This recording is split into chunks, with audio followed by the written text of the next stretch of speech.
in the news for March 20th, 2026. I am Brett Burney from appsandlaw.com. And this is Jeff Richardson from iPhone JD. Hey, Brett. Jeff, it is Friday, March 20th, and in 5 days, barely 5 days, you and I are going to be together in Chicago at the ABA Tech Show conference. We have been talking about this for a long time. I mean, I've been talking about this for over a year now because I've been on the planning board, but I'm just so excited that you and I have been talking about your sessions. I'm so excited about the people that are going to be there, the speakers. And I'm so excited to meet the people that I know happens every time, Jeff. When we go to places like this together, people come up and tell us how much that they enjoy the podcast. And that just warms our little tiny hearts. There you go. I mean, I can't wait for ABA Tech Show. It's always I learn so much. You get to see so many people. You get to meet so many people or reconnect with people. I mean, you just said that you're on the planning board. You know, you are a co-chair, Brett. I know you are incredibly busy putting it together. And so thank you for all of your efforts in advance. Cannot wait to see it. I will mention that Brett and I, since we're going to be in person, we're going to try to do some sort of a recording of the podcast next week. So, you know, check your podcast feed, you know, normal time next week, you should be able to see one. But I will say this, I know that so many people that listen to this podcast happen to be attorneys, and they happen to be attorneys interested in technology. And so they often go to ABA Tech Show because I see y'all all the time there. I haven't figured out the logistics of this yet, but if I'm going to try to get some sort of, you know, listener feedback or something like that to incorporate into the podcast next week. So look for me on the tech show floor around. If you sign up for the dinner that Brett and I are hosting on Thursday night. And you know, I would love to get just, you know, 15, 30 seconds of you talking about something cool that you see at Tech Show or a tip that you have or something like that. So look for me. Don't feel shy. You know, this is, you can see what I look like. You know, if you see me walking around, you know, say, hey, Jeff, you know, I'd love to talk with you, and I'll have my iPhone with me. And I don't know the logistics of all of this, but we're going to figure it out. But don't be shy. That is my advice. Don't be shy. Come out, talk to me, say hello. I'd love to hear from you, even if you don't want to actually be on video. You know, don't be shy. And I'm looking forward to it. It's going to be a great conference next week. Can I just quickly say, I mean, this is happening next Wednesday as the beginning of it. And I know that if people are listening to this, they may be like, oh my goodness, you know, that's too soon. I haven't looked into this.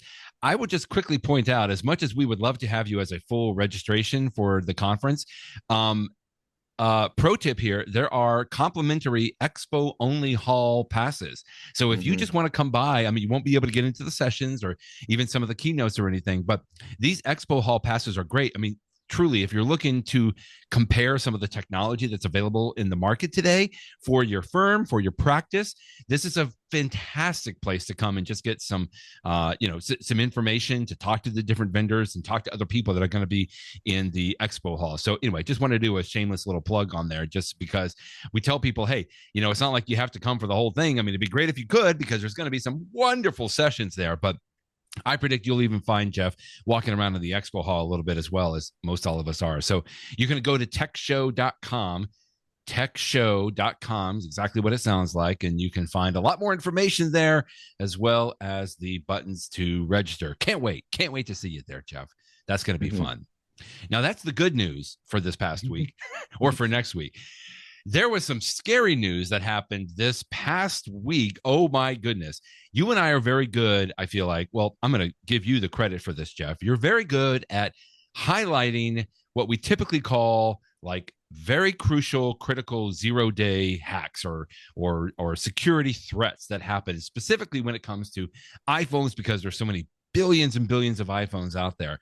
And I saw this story pop up in several places this past week, that there is a vulnerability out there that if you go to a website on a phone, now this is an older version of the iOS, but if you're running that older version and you go to a website, there's a scary potential that some of your information could be compromised. They're calling this the Dark Sword iOS exploit. Apple has already done things to protect about it, but it's still a scary warning here. Yeah, you know, if I have my facts right, I think it was actually some security researchers at Google that figured it out. Of all places, Okay. they have people that are dedicated looking for things like this. And Oh yeah. you know, the I won't get into the Yeah. technical Here it is. details, but like you say, it Yeah. basically involved you know, if you visit a website, it has, you know, some code on there that uses some exploits in WebKit, which is what the Safari engine uses, and it able is to get into your phone. And the key words are, as you said, it's the 0-day exploit. 0-day exploit Mm-hmm. means it's already being it works right now. It's already out in the wild. Then This the is not wild. something Right. theoretical that might happen in the future. And what it was, you know, oftentimes these exploits are so sophisticated that they are developed thanks to the resources of nation states. This one happened to be Russia, apparently, who had, you know, hired Right. this espionage group because they were trying to hack some of the people in Ukraine as a part of that war Yeah. that's going on. You got to wonder, some same things are going on right now in the Middle East with the war in Iran. And, you know, Mm-hmm. these things, they may start as being used by one nation state against others, but they very quickly get found and discovered and then copycatted. And the next things you know, regular Joe Schmo hackers are using them to try to get into your services. Now, the particular Right. vulnerability that was exploited in WebKit happened to have been fixed with iOS 26. So if you've updated your iPhone as of last fall, when Right. iOS 26 came out, for this one, you're okay. But of course, we all know, I mean, look around on the street. How many people are running iPhones that they have not updated? You know, they're running, you know, 17, 16, Mm. 15, who knows what they are. And so every once in a while, when there's a really serious security flaw, Apple will go back in time. They will actually say, even if you're still running something like iOS 16, iOS 17, they will release an update for those things, even though otherwise they're no longer updating those operating systems, Right. just to Right. patch this. And Apple did do that. They did that on March 10. But again, if you're the sort of person that has not by this point, I mean, iOS 26 came out, what, September, a long time ago? If here we are in March, and you still haven't gone up to iOS 26, there's a good Right. chance that you're also not going to update, you know, your version of iOS 16 or whatever, 17, whatever you're running. And so anyone that falls in that category is vulnerable, and it's scary. So, you know, the message of all of Look it. at this Go number ahead. just real quick, Jeff. I mean, I saw some other people talking about this. iOS 18, like again, I think most people should have been upgraded by now. But even if it's just a small percentage, they think about 18% of iPhone users have not updated from iOS 18, which the numbers come out to 296 million iPhones that could be affected. I mean, 18%, that's not that bad. I mean, it's just a small portion, but man, when you put it into context of how many iPhones are out there, that's a lot of iPhones that could be compromised here. Yeah, definitely. So, and the message for all of you is simple. You know, just you know, you don't have to don't install updates the day they came out necessarily. I usually do, but you can wait a little bit. But the point is, you Right, want to be right. reasonably diligent in updating things because of this. So, some other security stories, if I can move on to the next one, is Yeah. one of the cool things that Apple did in iOS 26, and I think you and I mentioned it just as an aside at the end of last year, but they had this thing called background security improvements. And what this Yes. means is, what if Apple has something that they want to fix, but instead of making you download an update, and again, Apple has updates all the time. You know, as I also mentioned, we have a new update coming, I think maybe next week or maybe the week afterwards. Right, It'll probably come right. out while we're at Tech Show. But they now have the ability, if you're running iOS 26, any of the flavors of it, to push a security update to phones immediately, and you don't have to do anything on your side. Now, obviously, Apple's a little, you know, they're not going to abuse this, I'm sure, and just, you know, they're not going to use it to change the way that your phone looks or something like that. But like, if there's something that they need to patch and it's a 0-day, they now can Yeah. just click a button and it automatically Boom. goes to all phones. Now, it's something you do have the ability to turn this off. If you don't want Apple to have this ability, you could go into your settings, and I described it in my post today how to turn it off. And if you're really particular about nobody changes my phone unless I'm ready for it, that's fine. But of course, I'm going to recommend you keep this on, because if Apple thinks it's Yes. important enough to be sent to you right now, immediately, they can do that. And Apple has other tools too for this. Like, for example, for the App Store, you would hope that any app that you download from the App Store is safe. But if somebody happens to get something posted on the App Store that happens to be, you know, unsafe, and then Apple discovers it Right. you know, after the fact, they can of course pull the app from the App Store. They also have an ability to push something out to all iPhones that says, don't run this app anymore. And they've only used it like very, very rarely in history, but like they have these top level, this is important, we got to do something about it thing. So Yeah. another reason to update to iOS 26, if you haven't done so yet, is not only do you have the, you know, the fix for this WebKit exploit, but also Apple can do these background security improvements. So they gave themselves the ability to do this last fall, And they did it for the first time last week, according to this article from Juli Clover at MacRumors. It happened to be on St. Patrick's Day, March 17. So you wouldn't even notice it, but in the background, your phone got updated to make it a little bit more safe, assuming that you're running iOS 26. So I thought that was really interesting. The flip side, I'll just quickly mention this because I don't know how widespread. Obviously, this is just my own experience here. Is that some apps may not be updated to accommodate some of these background security improvements. Now, again, this was my own experience, but I found that when I did turn this on, BSI, we can call that for short, right? A background security improvements. I saw that it installed that background security improvement, but then one of my VPNs apparently was somehow clashing with that security improvement. And so some of the apps that I would open would tell me that I'm not on the network. Now, again, I'm not saying that I'm attributing that to anything because it was just my own personal thing. When I turned off that VPN, though, I was able to do everything just fine. So I don't know. That was the only thing that really changed from yesterday when I installed this background security improvement. So I'm just throwing it out there that anytime, this is why people don't upgrade a lot of times, right, Jeff, is because they're nervous that something isn't going to work or it's going to look different or mess up things. And yes, that could be true. There is a chance of that, but the risks of staying on older versions sometimes to me is just not worth it. Like you just need to have that comfort level of going ahead and upgrading that.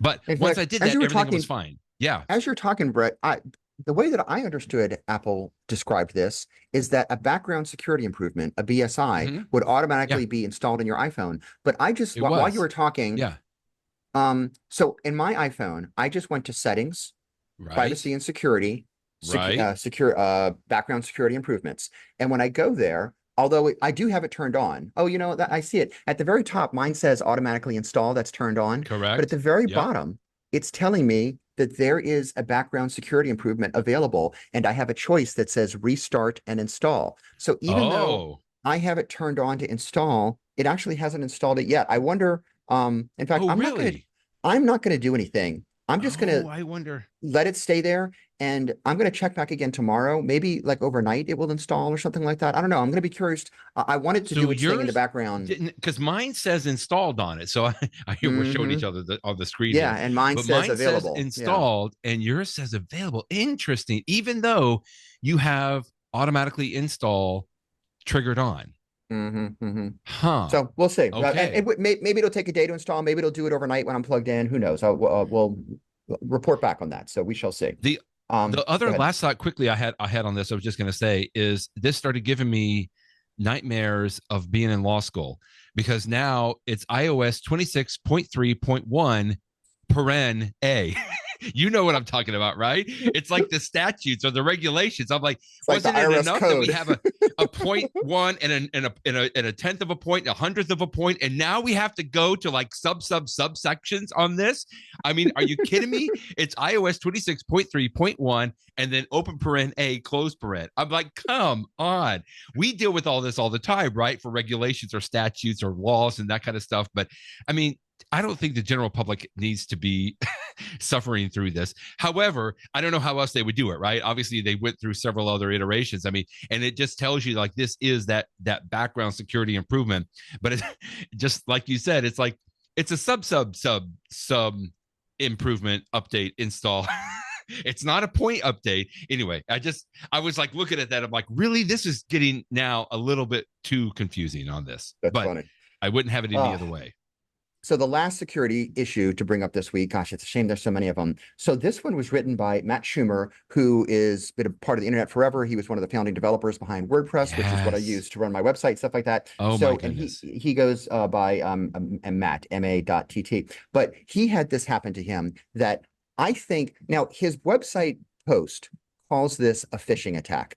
I actually think, if you want to be technical, it's spear phishing. As a reminder, phishing is when you get, they're trying to get you to click a link, right? The bad guys try to get you to click a link. Spear phishing is when the bad guys try to get you to click a link, but they've actually targeted you. Like they're going after Mr. Brett Broni, which is nefarious because if they're going after a specific person, they can personalize it and they can make it seem more realistic. What happened to him is that he gets an alert from Apple, from the actual real Apple, saying, do you want to reset your password? And he's like, I didn't try to reset my password. So he just ignored it at first.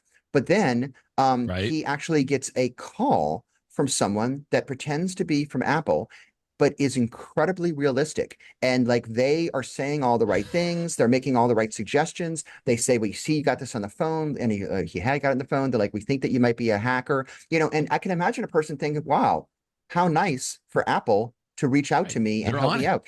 And ultimately, they did have him go to this website, which he said looked 100% real. Like it had the Apple logo, it had Incredible. things, because apparently what the hackers have been doing in the background is they themselves had initiated a password reset with Apple. But then once Apple went to double check that it was really them, of course, they couldn't, they weren't the real person. And so they were trying to convince him to type in and approve stuff that would allow them to get access to the phone. And we have Oof. read tales of this happening in the past.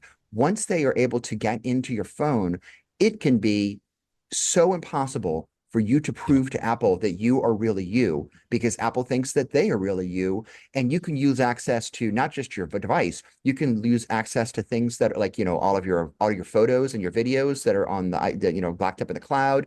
Somebody could access personal information. It's a bad situation.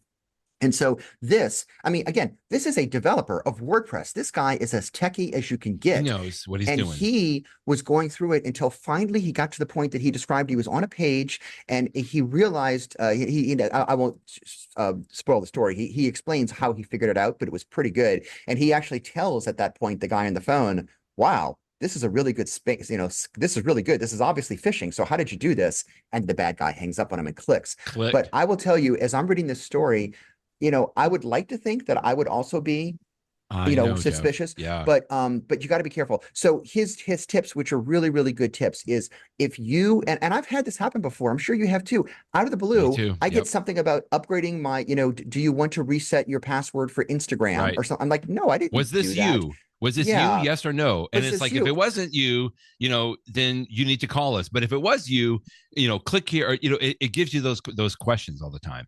I tend to ignore those, and you should Me ignore them too. if you didn't initiate it, but you should also be on high alert if it happens, because maybe somebody is trying to hack into you. And then another one that he says that is really, really good is Apple will never call you first. And I think Right. that this is true. Apple will never call you first, nor will Facebook, nor will Microsoft, nor will Bill Gates or anyone else. So if someone calls you and pretends to be trying to help you, I don't care how helpful they are with their voice, with all of the AI stuff nowadays, they may actually Mm. be using, someone, it may actually sound like your mom. I mean, who knows who it's going to be, but like, you just got to be on alert. And, every day these bad guys get more sophisticated. They get Oh more yeah. clever. They get smarter. Even if English is not, it used to be that when you get things that you could tell that the English was wrong, you're like, oh, well, this is obviously a hacker in Russia or China, and English is not their native language. But nowadays, with the AI tools, they can speak, the King's English fluently.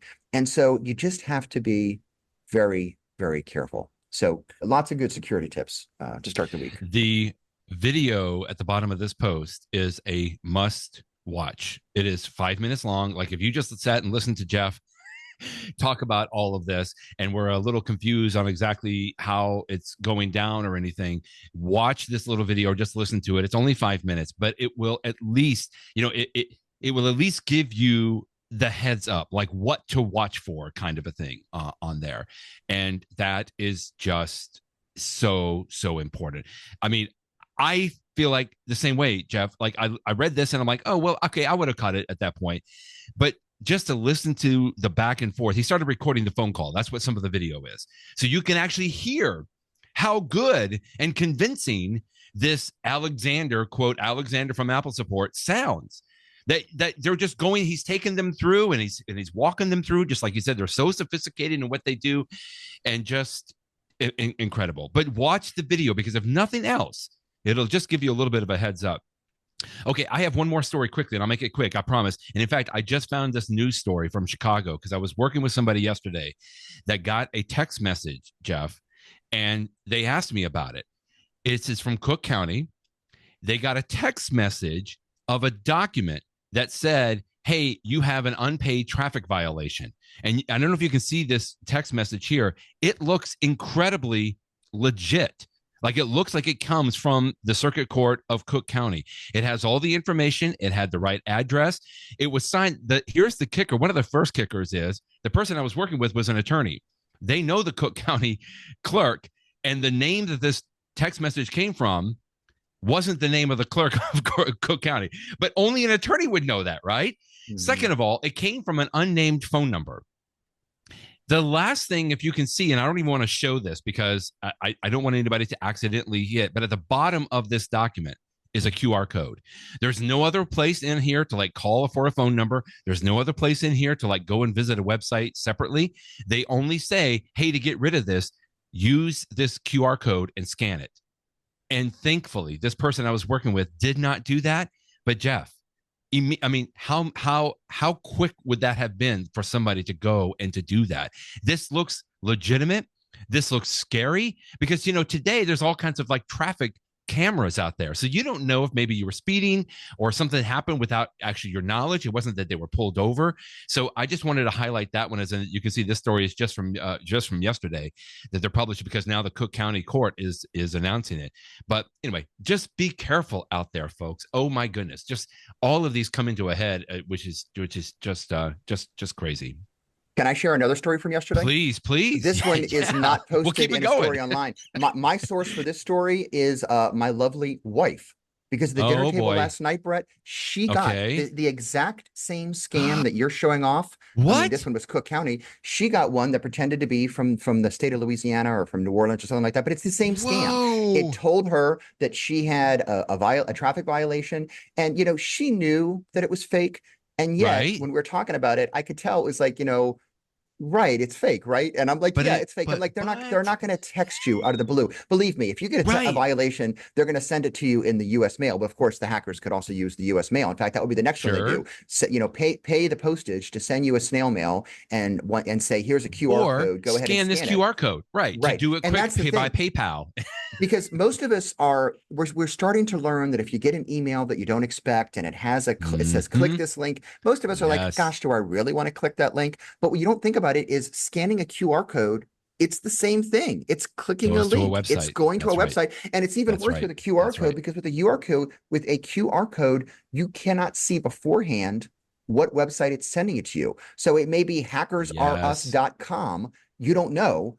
This is, and in fact, and it's not just my wife yesterday. I've actually gotten this one in the past too, like a year ago. This is one of these scams that's been, I'm surprised it hasn't happened to you. This is a nationwide thing. Text messages out of the blue. They claim that you've got some charge, whether it's a parking charge or a traffic violation or something else that's court related that seems official. I guess it just bothers me more as an officer of the court myself. It's just this just rubs me wrong that you're preying upon people like this. Ugh, makes me mad. People are going to click that, Jeff. That's the whole thing. Sure. Like, you and I are in this world, and so we kind of have a clue, but for the average person, they would see this and they're going to start panicking. And it's like, oh my goodness, I don't have enough to, pay this. I'm going to find out a little bit more information. And they click into a link. I've had a cybersecurity friend that would tell me never uses QR codes. Never. Now, I'm not that drastic about it because if there's some that I trust and at certain times it has to be right. But you're right. As opposed to if you get a link in an email, a lot of people know you can hover over that link in an email and you can see where the destination is going to be without clicking it. You can hover over it and see. And if it's hackersrus.com to your example, then you don't go. But a QR code, I know that on the Apple iPhone, it will show up with that little yellow button at the bottom and it will start giving you some of the URL, but I can't see the whole thing. And so I don't trust it then at that point. But you're right. Mm-hmm. If I could jump right into a website, then possibly that could be like a dark sword vulnerability, right? Any of those that would take advantage of the WebKit. Yeah. Okay. I know we get passionate about this, but it's just because we want people to make sure that they are safe out there in what they do.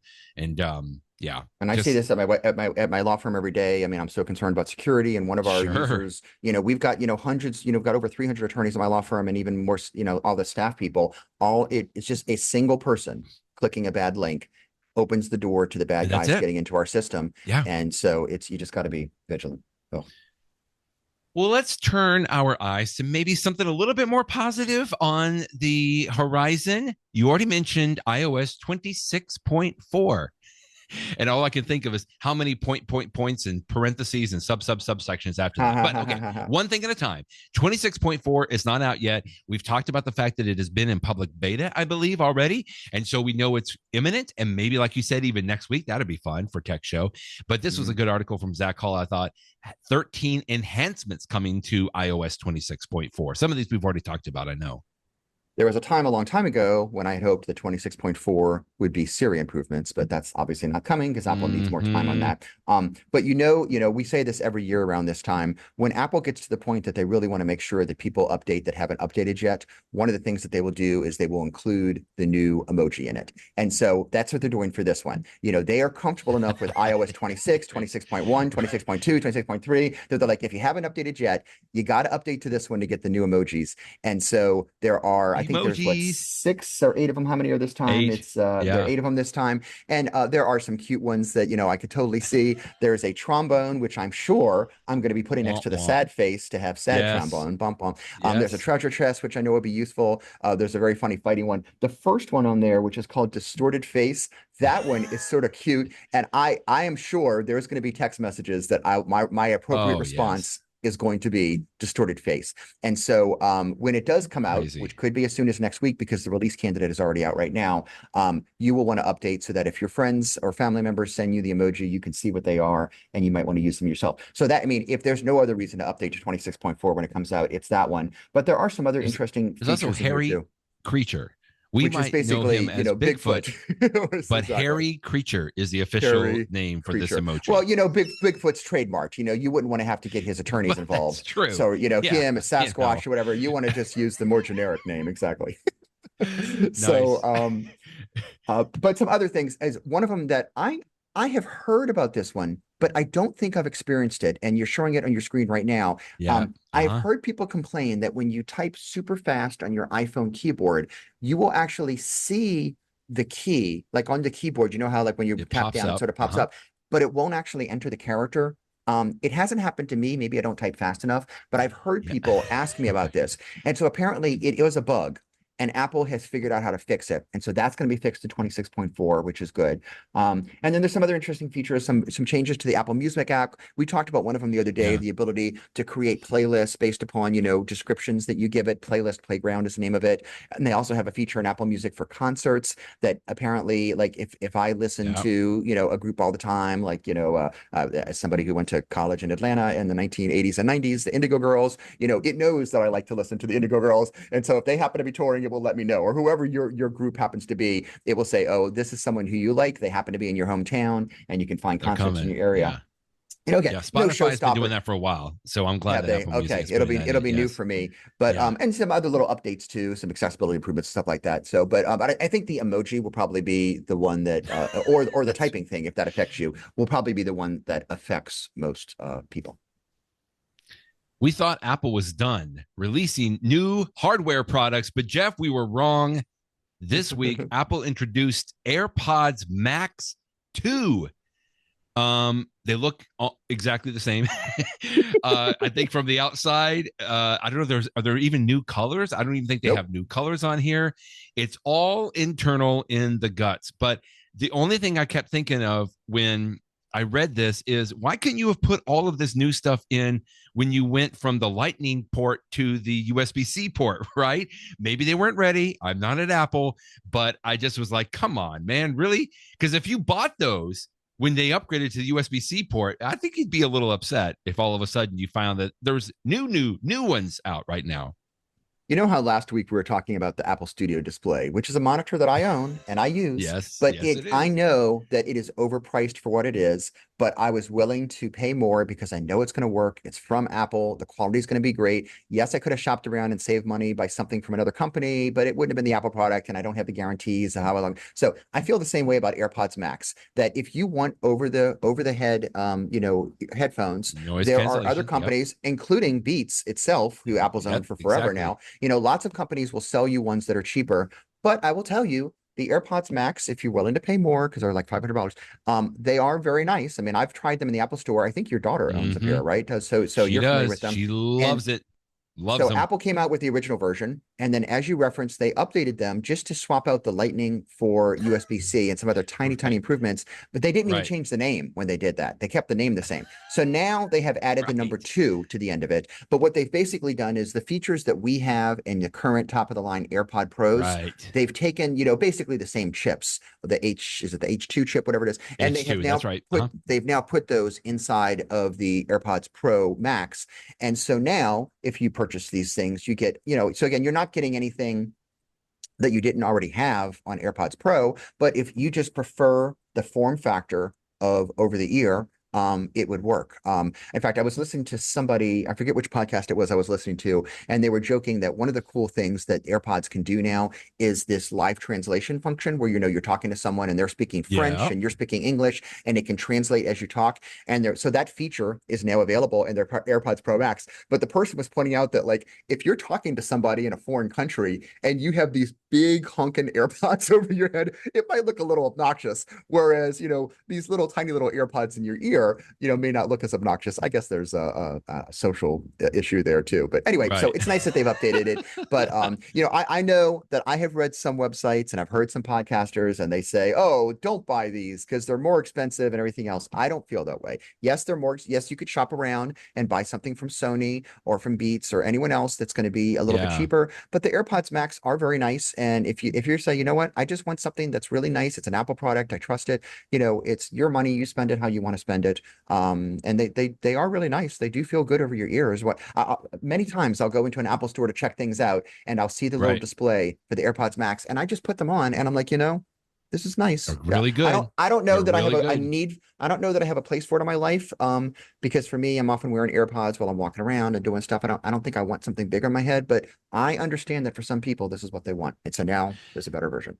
So, am I reading this right that now with the AirPods Max 2, you can have adaptive audio, which is that like the mode between transparency and Yeah, active we have noise that too. cancellation? Hmm. We've had that. I mean, I think I talked about that last week with my AirPods Pro, which because I am constantly switching between those two modes depending on what I'm doing.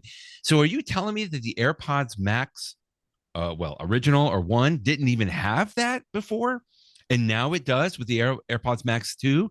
That blows me away a little bit because I Yeah. mean, from the premium standpoint, it didn't. But again, maybe that's because it had the chip, right? The H2 chip. Hmm. So to your Hmm. point, I know you were talking about the live translation, but the fact that it now has this parity between the AirPods Pro and the AirPods Max now, with even some of those basic things, like I would have been very Hmm. upset if I had the AirPods Max and I didn't have this adaptive audio. Like you, I don't own them, Yeah. but I guess my daughter doesn't know any different on some of that. But I'm glad that they did this. I just wish it would have happened a lot sooner on something like that. Good stuff on there. Okay, so that was a brand new product. Another product that was introduced a few weeks ago, we continue to talk about, is the MacBook Neo. And I got to tell you, I continue to see positive reviews of this small MacBook. Even my wife, I think initially it was just the colors that she kind of liked. It's like, wait, is that a MacBook? I'm like, yes, it is the brand new MacBook Neo. But as she only uses an iPad, right? She continues to use my. In fact, she's using my old 13-inch iPad Pro, and she loves it with the screen and everything. And so she even kind of perked up and looked at this. And I've just continued to see people giving some positive reviews of the brand new MacBook Neo, including Jason Snell writing on Six Colors and also for Macworld. Yeah, and he wrote a great review of the MacBook Neo earlier, and now he's sort of talking about, that this is just the epitome of an Apple product for a number of reasons. The idea that Apple's not unafraid to change things when they need to. It's just Right. I continue to see, more good things about the Neo. And again, I don't own a Mac laptop, but and I know that many people do that listen to this. But if I was going to get one, I have to admit this there's just a lot about this It because of the could be. price and because of it. It just as interesting was the other article that I linked to today, which was from who was Yeah. it from Horace Dayview, because he points out something I had not thought about yet, that yes, the MacBook Neo costs $599, right? And you can buy PC laptops that cost $599, but for number, we all know that the quality of Mm, them is not nearly as good. But yeah. he points out that, statistically, people upgrade PC laptops just every couple of years because again, they don't last very long. Whereas the typical Mac, people will hold on to for upwards of 10 years. I mean, my wife got a new MacBook Pro last year, but I think the previous one was about 10 years old. And so he says, if you think about the average cost of ownership, since you can use a Mac product, a Mac laptop for like twice as long, it means that, essentially the price is even cheaper if you look at it year over year, which is, I thought, an interesting way to do it. If you had money and you're trying to decide, maybe not for myself, maybe it's just for my kid. Am I, they're in school. Am I going to get them this Wintel laptop, or am I going to get them this Chromebook, or am I going to get this a MacBook Neo? All of the reviews of the MacBook Neo have pointed out that this is not the kiddie version of a Mac. It's not like the pretend Mac. It doesn't only run apps from the App Store or something limited. It's a true blue Mac. It really is. And although it's not going to be as fast and powerful as the high-end Macs that cost 4 times as much, right? What would you expect? But it does everything that you would expect a Mac to do, including, even things like, Final Cut Pro or sophisticated software. It can do it, and it's going to be a little bit slower. And there was, I've heard other people read articles that say, when I was a teenager or even a middle schooler, yeah, I had an old computer and it was slow, but I just didn't know it any different. But I could still do things. If I wanted to make stuff with GarageBand, I just waited 4 seconds instead of 2 seconds, and it was totally fine. So it's there's just a lot of interesting perspectives, and I know it's just another laptop, and I know that being cheaper in itself is not the most exciting thing in the world. But just when you put it all together, I really think that Apple has come up with something really, really useful for this. He breaks it down at the bottom of his article here. He says, the potential for a 10-year-old life for a $500 laptop puts the Neo at $50 per year or 14 cents per day. And then he said the average selling price of a new Windows PC is between $600 and $900. So at $700 for a lifespan of 5 years, the PC costs $140 per year or 38 cents per day. Like you said, I've never thought about it. That kind of makes my brain hurt a little bit to thinking about that. But hey, if you run a business or something that you got to count every penny. Well, maybe not pennies anymore these days, but you got to count every nickel or so. I mean, that could add up on there. That's important. It is a bargain. Well, no matter if you have the new AirPods Max 2 or the MacBook Neo, you got to charge these devices. I like this. I had seen this article in The Wirecutter, of course. Now it's part of the New York Times. I mean, The Wirecutter has been around for a very long time. And, I got to tell you, I know a lot of people go here for like the best recommendation. And I know that because anytime that I go myself and I get a coffee grinder or a piece of luggage or a case for my computer, it turns out I see them in the wild. And I'm like, okay, you went to The Wirecutter, didn't you, when you looked at it? Well, this is a good overall best fast chargers for every device. And not only do they just do the chargers here, which is great, and that's the Anchor is the single best USB-C phone charger, the single port USB-C phone charger, but they also give some very good recommendations for Lightning to USB-C port. I mean, again, my daughter still needs a lightning cable because she has the original AirPods Max, right? So she has to charge it that way. And the Anchor USB-C soft line cable. I don't have these particular Anchor cables, but I do have what I would generally call the braided Anchor cables, USB-C cables, right? Because I find that's what I travel with. And I just find they are way ahead of even the Apple cords that are included now. Although some of the Apple cords do have a little bit of what I call a braid on it, as opposed to the old plastic one that you would see that would break off all the time. In fact, my wife, I just had to replace one for her because it started breaking right at the connection there and opening up, and you don't want that. So I've been using some of these Anchor cables for a while, but this was just a great article. Thanks for linking to it today. Yeah, the article came out a few weeks ago, but I get emails from the New York Times because I'm a subscriber, and it came out yesterday. And not only did I read it yesterday, but some other people that I work with, sent it to me to make sure that I saw it. Oh, good. Not all of their recommendations are from Anchor, but many of them are, which doesn't surprise me because when it comes to charging cords and chargers, Anchor's quality is good. I mean, just a week ago, my son, the cord that he used for CarPlay in his car had sort of, because when they're in the car with the heat and stuff like that, they'll break down over time. He needed a new one. It wasn't working as well. And I'm like, just get one of those good Anchor, braided cables or something like that, and you'll be in good shape. In fact, speaking of Anchor charging stuff like that, you and I talked a week or two ago on the podcast about, that the 3-1 charger, you and I both use the Ugreen one, which Oh is a travel yeah, one. But my I wife gotta actually get wanted one. one. She decided that she wants one, not maybe for travel, but also just to have sort of next to the bed. And that Anchor Prime that has the fan in it that recently came out, the 3-in-1. Yes. I bought one actually for her. I bought it quote Oh, unquote for nice. her, but I'm playing with it right now. So I guess I'll do a review at some point. In fact, maybe I'll take it to Tech Show with me next week. It's nice. It's a tiny bit more Ah, expensive than the Ugreen one, but the quality of it's pretty good. So anyway, I'll have more to say that in the future. My point is just that it doesn't surprise me that Wirecutter recommends so many Anchor products when it comes to charging, yeah. because I like them too. And again, the Apple quality is also fantastic. But the Apple ones are usually twice as expensive, and so you can just decide if it's worth it. I trust Anchor.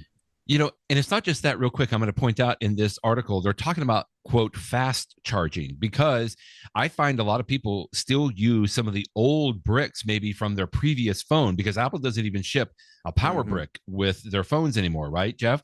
And so they'll use some of the old ones. Well, some of those older bricks, because at the time when they came out, they were fine, but they don't pass through as much power and charging capabilities as what you can find with some of the, quote, faster chargers today. You and I have talked about the GAN chargers and some of these other capabilities, although that's more for like keeping it cool. But there are some capabilities, and they've got this really tiny small little table right here where they talk about, as opposed to a 5-watt charger, which was perfectly fine a few years ago, some of these now can deliver 20 watts of charger, which means obviously that your phone's going to charge a little bit quicker. It might get warm sometimes on some of, using some of these technologies, but that's something to look out for, because it's not just the quality of it, but it's also making sure that you're getting the right version that you might want for the fast charging too. Good advice. If you're still using one of those old little square Apple white Yes. 5-watt chargers to charge a Try that modern for a little iPhone bit. or iPad, don't. I mean, that's going to Yeah. take forever. Oh. Upgrade on that one. Yeah, that's good. You and I are both fans of the Apple One subscription, although I'm still a little bitter that I feel like it continues to go up in price. I feel like it started off below $30, and today I think it's $38. Maybe that's a little bit too much extreme. It was around $30, $31, $32 when it first started, and I'm like, this is a bargain. It still is a good bargain, and I am still a happy Apple One subscriber, but I really enjoyed this article from 9 to 5, Ryan Christoffel at 9 to 5 Mac, where it's like, oh yeah, there's a few more things that I am happy to know I'm getting with my Apple One subscription.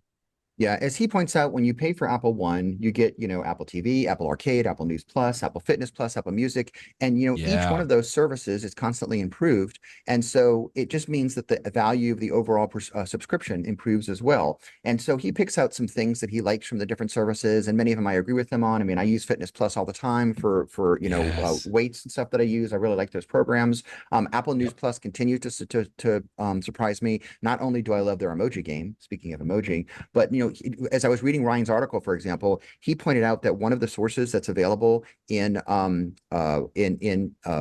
News is Puck, Hmm. Puck, which I is they saw have that. great articles for Hollywood and entertainment news. And I actually didn't know that. I've tried to go to Puck in the past, and it's been behind a paywall. And I'm like, well, I don't pay for it. I didn't realize that I could read Puck articles. Like Julie Alexander has great articles on entertainment and Hollywood. I didn't realize that I Oh, could read those in Apple News Plus. And so I went in Apple News Plus, and you know how you can subscribe to particular channels. When I read this right. article, I subscribed to Puck, because now if I'm just looking to read something, I can take a quick look there. And then, of course, we all know the trick that, like, if you bring up a web page in Safari on your phone or your iPad, if you then use the share button to share it to News Plus, if you are a subscriber, it will then often open the article. So, for example, the Wall Street Journal, I don't Exactly. pay for a Wall Street Journal subscription. I used to years ago. But whenever I encounter a Wall Street Journal article that I want to read, I just open it in News Plus, and I can always read it there. I So, just I just shared that because I learned that from you, that tip. And I just shared that with my wife the other day because she was like, I've got this article from Wall Street Journal. I'm like, but it's a paywall. You're like, just open it in Apple News Plus because we subscribe. mhm, And she's like, oh, I did not know you could do that. And when I yeah, was looking that up, just to confirm, there is, if you go to apple.com/apple-news/publications, look at the number of newspapers that are yeah. available through this Apple News Plus, Jeff. This is crazy. Now, some of these are magazines and other things too, but these are all the publications that are available. And you can see at the very top, Hmm. they got the featured ones here. Even the Washington Post, the New Yorker is available here. Now, to Hmm. be fair, Not all of the publications from like the Wall Street Journal are available in News Plus, but it's mostly a lot of the big stories you're going to want to read anyway are going All to the be big there. ones. And Vanity Fair, I don't subscribe to Vanity Fair, but sometimes they have an interesting article about like a TV show or a movie, and I love that I can read it there. And Wired magazine, which back in the day I used to, gosh, in the 90s, I remember I used to love to get the Wired in the mail, all the cool pictures on it. So, but sometimes there'll be a Wired article and it's there. So anyway, that's Apple News Plus, but and then the other services too. We talked about Apple Music and Apple Arcade and stuff like that. So I'm very happy that I do have Apple One, and yes, Apple charges more for it, but I feel like I get a lot for it, and it's shared with my entire family too. So I feel like it's a bargain. I really like it. We should point out that you can get each of these services on their own, right? You could just subscribe to Apple News Plus. You could just subscribe to Apple Arcade if you wanted to. But I guess I would start to say, if you've got 2 and going on to 3 of these services that you really want to, Apple Music, Apple, Fitness, I mean, go to the Apple One subscription at that point, because plus, he doesn't even talk about it very here, but you get access to a lot more storage in iCloud Drive as well. And there's a few other things. He doesn't go into all the detail. That's not what he's doing here, but he is pointing out some of the additional little features, which I just thought was really neat. Now, I've mentioned this in the past. The one issue that I have with the storage in iCloud Drive is that it gives you 2 terabytes, which is a lot, but I actually ran into the limit because I have a lot of things that I put in there. My son does, less so for my wife and my daughter, and I was over 2 terabyte. And so I needed to bump up to the next level. And when you do that, number one, it's expensive. And number two, you don't get a credit for the fact that I already have 2 terabytes free. So I pay the same, I have the 6 terabyte plan, and I forget how much I pay for it, but I pay the same price for that plan that I would pay even if I didn't already have 2 terabytes through Apple One, which to me seems unfair. Yeah, it's an additional $30 a month, which is too much money. I wish I didn't have to pay it, but for me, I was just running into limits, and it's a lot of money. But now that I have more space. You have 6 terabytes total, or you have 6 terabytes through that, and then 2 terabytes through the Apple it's One? Total. So if they had said it would be on top of my 2, and so now I have 8, even though I'm not going to use their terabytes, at least I would feel like I'm getting something. But no, if you subscribe to the 6 terabyte service, Apple doesn't give you any credit for the fact that I was already paying for 2 terabytes through my Apple One subscription. So that makes me a little aggravated, but it is. Yeah, I would be miffed on that. Thank you for linking to this story today, though. I was not aware of the personal voice. I hadn't heard about this before, I should say, but I never really paid attention to think of it as something that I should do. Probably because I think I saw this Marques Brownlee video 2 years ago or when he first came out, because it's been around for a while. But now it's even better in iOS 26. Maybe you can explain what personal voice is. Yeah, I always think of this as the Roger Ebert feature, of the old Siskel and Ebert movie reviews. Yeah. Roger Ebert, near the end of his life, lost his voice, and so he was working with some really high-tech people to synthesize his voice based upon all of the recordings of all the TV shows and stuff that he had done. And so when he could no longer speak with his own voice, he could use a computer and have a synthesized voice that sounded like him. And so the iPhones now have a similar feature in it that it can create a synthesized voice. And this has been around for a little while. The old version of it, when you trained it, you would have to talk for like 15 minutes. But the new version of it in iOS 26, you basically have to read like 10 different sentences. 10 prompts, it's actually very, so first of all, you can train it a lot faster. And second of all, the quality of the voice is much better. In fact, I did one of them last night, and it's not great. I'd say if I hold this up to my speaker, I'm just going to click preview. This is Jeff's personal voice too. So I don't know if you could hear that, but that was a synthetic version. And does it sound exactly like my voice? No, it's a little robotic still. But it is a little robotic. On the other hand, it sounds a lot more like my voice than the built-in voices on my iPhone, the British guy or whatever. So the point is, if I was in a situation where I needed to speak and I wanted it to sort of sound like me, but not 100% like me, and again, because I haven't lost my voice, this is not an issue for me, but if I lost it tomorrow, I guess I could use it if I wanted to. And, in the future, there may be some other things. And there's all sorts of security stuff, the way that Apple does it. So the bad guys are not going to steal your voice and stuff. If the bad guys wanted to steal my voice, they've got hundreds of episodes of the podcast that they can use. And to be fair, there's other technology out there that's even better. Like I think 11 Labs has these. That's right. okay, this is weird. I'm on the 46th floor, Brett, and like there's some window Yeah. washers out there. But whenever I look out my window and I see a person coming by, it's just it freaks me out a little bit because it's like, Yeah, why because is they're there not a supposed to be face? 46. Yeah. Why is there a face out there? But hello, thank you for cleaning the windows. Anyway, so that's it. So the personal voiceover feature, it has gotten better. So if you would like to use it and record a new voice of yourself, it takes like 2 minutes to do. And then should you ever need it, it's there. There's actually a feature in personal voiceover that you can turn on that says, I just had it closed. It says something like, allow apps to request to use. Do I want to allow third-party apps to ask Oh. me if they want to use my personal voice?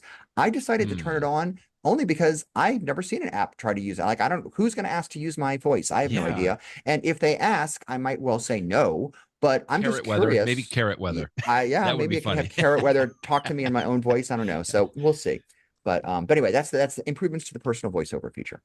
Yeah, I don't know. This makes me a little uncomfortable. I'm not really exactly sure why. That's Probably after fine. watching Yeah. that video that we were talking about earlier from Matt, on because that video shows a little bit of the 11 Labs tool, right? Okay, you knew what I was talking about there, and yeah, it just.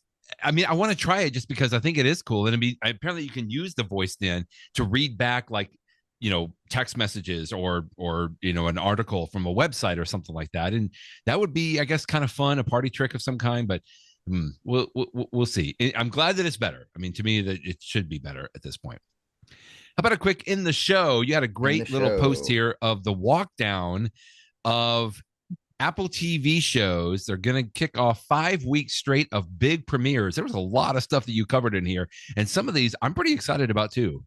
Yeah, this first show, Imperfect Women, it's available now. I mean, just from who it stars, it's got Elizabeth Moss. I love everything she's in. Kerry Washington, Kate Mara, all these other people, Leslie Odom. I mean, just from the cast alone, this is something I Wow. want to check out. And it's I think it's based upon a book that's got some acclaim. But anyway, it's a psychological thriller. It's gotten some Yep. good buzz. My wife was interested in it, so that's one to watch. So like that's this week. Next week, while you and I are at Tech Show, the new season of For All Mankind, which is one of my Oh all-time boy. favorite You'll be Apple TV watching shows. This is going to be the tough thing. I'm going to have so much to do in Chicago. I'm not going to have time to watch this. Maybe on the way home. Maybe on the plane on the way home, I'll on watch the it. I don't plane. know. Okay. Yeah, although I may wait because my son and I often watch this together. But I love that show. Nice. The next week, it's the new season of Your Friends and Neighbors, starring John Hamm.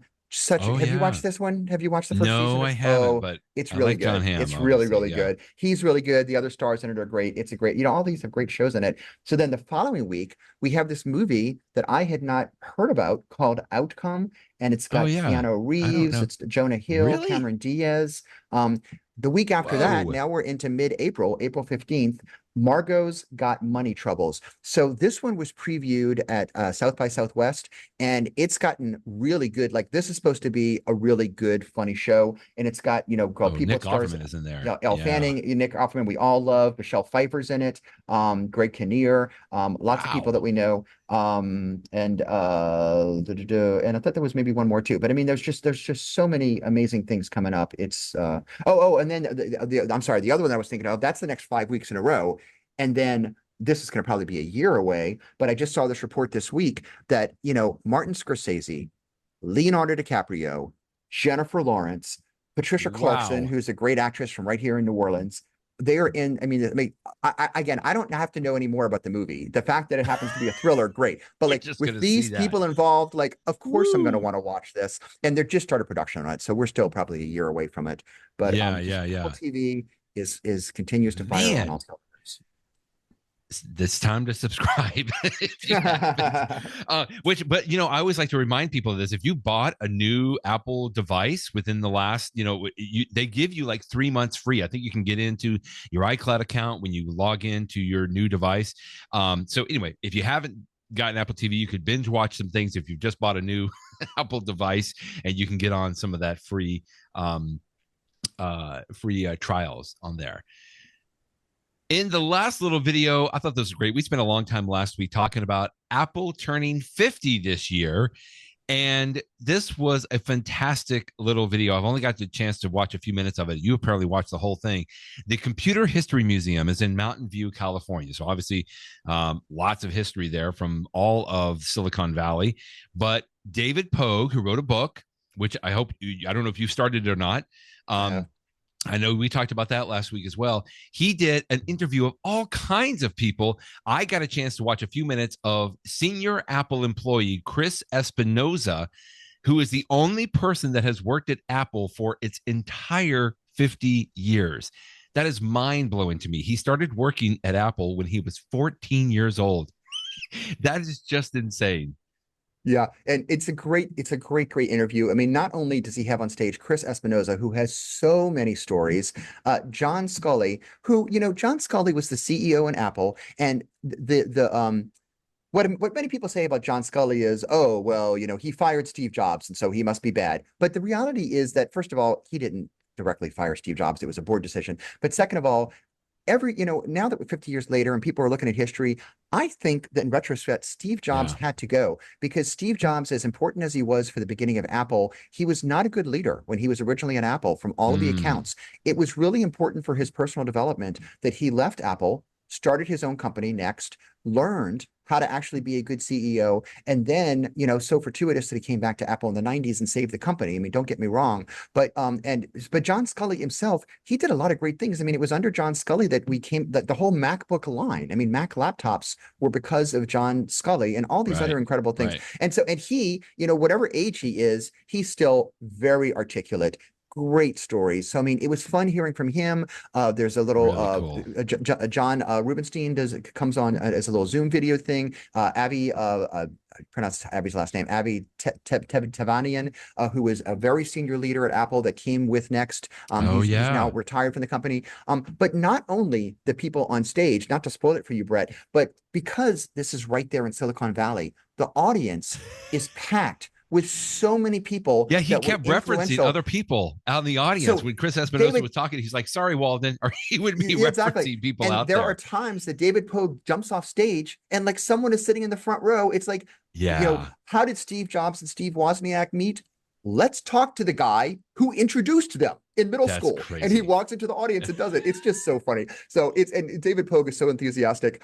He is so happy to be there. Yeah. I linked to this when I wrote today's post, and I had not yet finished it. And then I went downstairs and I put on my Vision Pro to make it really big in the YouTube app. And next thing I know, I'd watched the entire thing. And of course, I went to bed too late last night as a result. But it's so good. If you're interested in Apple, if you're interested in history, this is just the best. It's so worth watching. I cannot recommend it enough.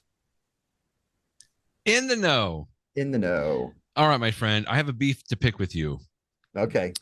As much as I enjoy my iPad Pro sitting in the Magic Keyboard, one of these times we talked about the fact that you love your Magic Keyboard now, but you still keep your Apple Folio cover and you put them both in together. And I remember looking at you when you mentioned that a few weeks ago, and I was like, well, that's ridiculous. Why are you carrying both your Apple keyboard and the Apple Slim cover? Because I think that was from your old iPad, right? That was your old Slim cover from your old iPad, and you just kept it. Or did you get a new one? Or maybe I purchased it when I got the iPad Pro. It's been so long since I first purchased the iPad Pro version 4, but or M4. I've had it for a while. But anyway, I may have paid $100 for this. Yeah. But you're keeping both. And I was like, that seems a little silly that you would have both. I love the Magic Keyboard, and that's where my iPad stays. Except 3 or 4 times this past week, I kept thinking, boy, I would just like to use my iPad as if it was just sitting on my lap without having to like open the keyboard and pop the iPad off. And then it was naked. It was my biggest thing. It's like, I don't want to set it down on the table in case it gets scratched or on top of this. Sure. It'd be nice if I could just have a little folio case to use with my iPad. So I did a little bit of research. I was going to go just with the Apple, but Jeff, I mean, that's $99, right? I mean, the Smart Folio is $100. So I'm like, there's got to be some others I know. And I was looking at Logitech and others. I landed on PITAKA. PITAKA. Never heard of it. PITAKA. Never heard of it either. Great reviews.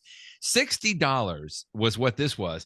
But here's the cool thing, and I'll show this to you next week, because one of the reasons I wanted this, honestly, is because I plan to carry my iPad around with me all week next week, a tech show, to be able to reference the grid and different information and, things. And I just didn't want to have it too bulky.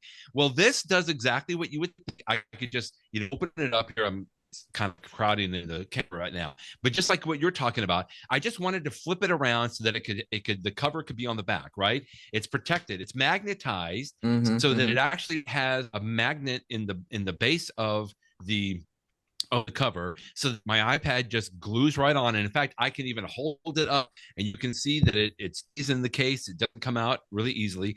But the other cool thing about this, and I'll show the pictures on screen here in just a little bit, is that once it's flipped around, I can quickly do this origami thing with it, and it will stand up in portrait mode, allow me to do it in landscape mode as well. Here, I'll show some of these pictures as they have it on here. And I got to tell you, I've had it for like 3 days now, and I love it. The other little thing that it has is a little flap on here. I don't know if it's going to, let me see if I can show you. So a little flap so that you can put your Apple Pencil on the side, and then when you want to take off with it, here you can see a little bit in this picture here, that flap will just wrap around the Apple Pencil so that it keeps it on top of the iPad in that magnetized area. So obviously it charges it as well. Anyway, it's there you know, there's dozens and dozens of these little folio cases that are available out there. I had just never looked at them because for so long as long as you didn't use an iPad Magic Keyboard, I never used a folio case. I'm just like, I don't need that. But I got to tell you, you had the right idea, Jeff, and you made me spend more money because I love having the ability. Like, I'm going to carry now. I've got both the keyboard and this folio, this PITAKA folio, and that's how I'm going to kind of run with my iPad, because there's times when I just don't need the keyboard. Although I have found sometimes that I'm using it with this folio case, and it's like I want to type in a quick URL or something. Before, I would just use the keyboard and type it. Now I've got to go on screen, and sometimes I just miss that keyboard. But for the most part, I've been very, very pleased with this. And there's several others that are, of course, that are out there. But I like this little origami thing. It's well made. It's like this faux leather kind of a thing, so it doesn't scratch anything. The magnets are really well done, really high quality. So that would be my recommendation. The PITAKA. They just call it the iPad Pro case, but I sort of call it, I think of it as like the folio case, probably because that's what Apple usually calls it. But that's my pick for the day. That's cool. Thank you for sharing this, because there's like, it's similar to what I have, the Apple product, but it looks like you've got 3 features that I don't have. First of all, mine can fold up in the origami shape to support my iPad in portrait, in landscape mode. But what mine cannot do, and yours can do, is if you want to put your iPad tall in portrait mode, it can actually fold that way too. So that's a cool feature. The second thing, that it has the little protective thing to cover the Apple Pencil, that I can actually understand the value of that, because sometimes I'm walking around my office and I've got my iPad in my folio and my Apple Pencil is just magnetically attached at the top, and the magnet's pretty strong. But as you know, if you hit it on something by mistake, my pencil will fly off, right? Yeah. But now you have protection. So that's the second advantage you have. And then the third advantage you have is you have an extra $40 in your pocket that you would not have had if you had spent $100 on the Apple product. So those are 3 good reasons. I know I will see you in person next week, and you will obviously be carrying this, so I will have a chance to check it out myself. So I look forward to checking it out. I got to tell you, it was hard. I was similar to like what you talked about with the Apple Studio. I was ready just to go, I'm just going to go Apple, just get the Apple product. And I'm like, well, just wait a minute. And actually, I think I went to ChatGPT and I put it in. It's like, what are some of the other cases out there? And there was a few others that I had mentioned, because I typically don't like to go off brand very much if I don't have to. But so far, I've been extremely happy with this one. And I wanted to make sure that I had this little flap there to make sure that the Apple Pencil stayed on. And also, it's hard to see, but there's a little indentation in it so that when you don't need the flap, it can hide itself away very, very easily. So it doesn't even, it's not like flapping in the wind or anything. You can just hide it and tuck it away, so you don't even have to get access to it. But the PITAKA iPad Pro case. I mean, I always love clever design, so I'm very excited. I'm glad that you found that and that you shared it. That's very, very cool. I also like it when people have suggestions that are even better than our tips of the week. Last week, your tip of the week had to do with switching listening modes on your AirPods Pro. And you were showing that not only, of course, you can squeeze the tip, but that only switches between the modes that you set up, because you can only have like 2 modes or 3 modes. And then you were showing a tip last week that you can actually go to Control Panel and do it. So we have someone who listens to the show, and he said it was okay to share his name. So it is an attorney in Akron, Ohio, which is not that far from where you live, right? Mike It's Walsh. down the road. And good Okay. old Mike Walsh is the court administrator and magistrate for the Ninth District Court of Appeals in Hey, Mike. Ohio, which is, close to my heart because I'm an appellate attorney. So I always love hearing from Sure. people involved with appellate courts because that's where I love to practice. And he said that there's actually another great way to switch listening modes that I cannot imagine Oh. it did not occur to me. Use our friend Siri. If you just say, hey, Oh. blank, Okay. you can just say, switch to noise cancellation mode, switch to transparency, Really? switch to adaptive. And if you Okay. say that out loud, it will switch modes.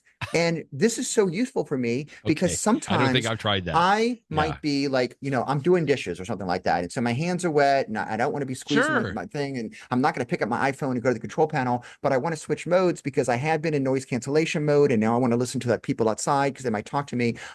You can just speak out loud and it will change modes. And once I saw this tip from That's Mike, I cool. tried it and it worked. One thing that's different about it is, how when you squeeze the tips of the AirPods, or if you go to the Yeah. control panel, when you switch modes, how it makes a distinctive tone as Yes, you it switch does. modes. And Little I ding. know what and they're different tones for different modes. That's When correct. you just use your friend Siri, got to be careful when I say that word. And of course, I I just set know. off my iPad when I did it. It doesn't make the tone. At least it hasn't for me. Maybe I'm doing something wrong. And so, of course, I know it does it because, like, if I switch from noise cancellation to You can hear it. transparency Yeah. or to adaptive, you can tell the difference because suddenly you can hear the outside world. It's a little bit more subtle when I switch between transparency and adaptive because those are pretty similar, right? Transparency is everything comes through. Adaptive is everything comes through, but the really loud stuff will sort of put the sounds Gets down on. muffled. Right. So I'm walking around outside. The hustle and bustle of the street is going to be a little bit down, but if someone talks to me, it'll be just like I'm in transparency mode. So that's the adaptive mode. And so that I might not be able to hear the distinction, but again, it works and it happens. And you get an alert, by the way, on your phone. So in case you're curious, if you did it, if you can see your iPhone screen when you say, hey, Oh, who, it'll and you tell you. switch the mode, Okay. you'll see something at the top of your screen that actually says switch to such and such mode. So you'll get that visual indication. But like this makes so much because this is what I wanted. I wanted a way to switch modes. That's Sometimes true. it's not convenient. Something's in my hand. I don't want my phone. And I cannot believe I did not think about this. Thank you so much, Mike Walsh, for sharing this tip. And I'm glad to share it with others. What a great idea. Thanks, Mike. I mean, certainly because I'm thinking, and I got to test this because if you press and hold the stem of your AirPods, then it's only going to go through the cycle that you've predetermined, right? It'll go transparency to adaptive to noise cancellation. But apparently here, if you ask our friend Sally to change it, you can specify exactly what you want it to go to, right? If you wanted to Correct. go to Correct. transparency, so you don't have to go through that cycle all the time. Oh, Correct. I'll have to try that. This is cool.